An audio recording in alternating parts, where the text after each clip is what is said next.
about a couple of weeks ago. Coach, is there anything you can do to, how does this affect you and your game plans if Keisha comes up hurting, or do you try to, maybe practice, let her not practice so hard? What do you do when things like that happen? Well, it's a situation that's really left up to the individual because of the situation with the pain tolerance. You really don't know how that particular person is feeling. Sometimes it bothers some people and they're able to go through it, and then sometimes they're not. So it really depends on, that individual. What you try to do is you try to monitor the situation. If the game is at such where you really don't need them in the game, you take them out of the... I'm going to be with you for the rest of your life. Yeah, well, basically, it's still left up to them. Some people, like I said, are able to go through it.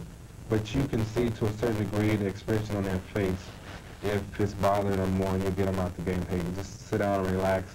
Maybe just a few minutes of just getting their composure back will help, the problem out. Because a lot of times that excitement or, the aggravation of an injury is probably the biggest thing. The shock of it happening is probably the biggest thing. So a lot of times just that moment or two of just getting yourself back together, your composure will help ease the problem out, because it might not be as severe as they think it really is. Keisha, I'd like to go back east to Maryland State. Maryland State? Any particular reason why Maryland State?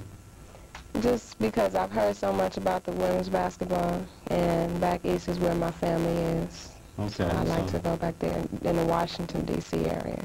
So a couple of incentives there to go back home and to play what you might consider a little more competitive ball. Is that a fair assessment? It seems like that's what I'm hearing you say, a little more competition back east. Is that, how do you know that to be the case? I don't know. Oh, I don't know, but, I'm not. Having played Why some not ball try? in the East myself, competitive and get that scholarship, or what about that? Yes, in a way. I feel I need to get on the court and do a little body work in order for them to come out and watch me and to really recruit me and say, I want her. She's aggressive and she's this and she's that. So. Is that something you've heard maybe the scouts say about you?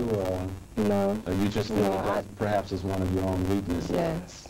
And is there some plans for Coach Blaylock to kind of get her in that mode? Or we noticed, and we're going to roll some of the footage here in just a moment of the third period, but is there something that you tried to do in your course of the year? Luzinga, it just depends. It depends on the individuals who are on the court at the time and how they play. Well, I tell you what, let's roll some of that third period, and we'll watch Keisha Scott in action, as well as Coach Blaylock and the rest of the ladies since, as they kind of went through the motions of beating a Luzinga team that I think did real well for a good part of the game. Let's see, here we go. Okay, here's a long down court pass, and I believe that's Keisha, Coach. Yeah, that's Keisha on it was going man-to-man pressure at that point, full court, and we just run a little play where we always had somebody on the move, and if we knew it would work against this Luzinga team. Well, I thought that if we played aggressive defensively from the start, set the tempo of the game in an area that we would feel comfortable with, because at that time, this being our first game, we had struggled a couple of weeks before offensively in the half-court set. So I just felt that defensively we could put a lot of pressure and just get the game more in the up-tempo. We could play pretty well, and that's what we were trying to do in this particular game. My main concern probably was intensity level, because we were off for a while. I didn't know if we would be intense enough to really go out and carry out that game plan. But we just saw Keisha on a tear there in that third period. Keisha, is there anything particular you were doing, or had you noticed the defense giving you something that you just couldn't believe was there? No, I just happened to be there. At the right place. Happened to be there at the right time, at the right place. Do the rest of the players on the team kind of look to you? You're a senior. Is there anything, do they say, okay, it's crunch time, we know we can get a bucket if we set a pick for Keisha, or do they look to you to kind of pick them up? No, not really. It's like more of a teamwork thing. It's not looking to one person. It's more of a team thing. It's like motivator, or the one who kind of picks everybody's spirits up from time to time. I think all teams kind of needs that individual. And that's outstanding that you all can rally around and not depend on him. Let's talk maybe about some of the other players. Who really helps you on the floor?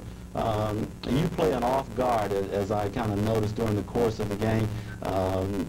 Name somebody who you kind of look to kind of bring the ball up, Coach, and set it up. Well, we have, I think, 3 people alternated at the point guard spot. A senior, Danielle Gooseby, who's been starting for the most part all the season this year. Another young lady who's played well at times, Katrina Green, who was a freshman. We always look to say, hey, what's the best way we can get the ball up the floor? Is it via pass or is it dribble? Now, I hear you talk about a lot of players. Do you play as many players as you talk? Now, during the course of the game the other, I believe maybe 9 players played.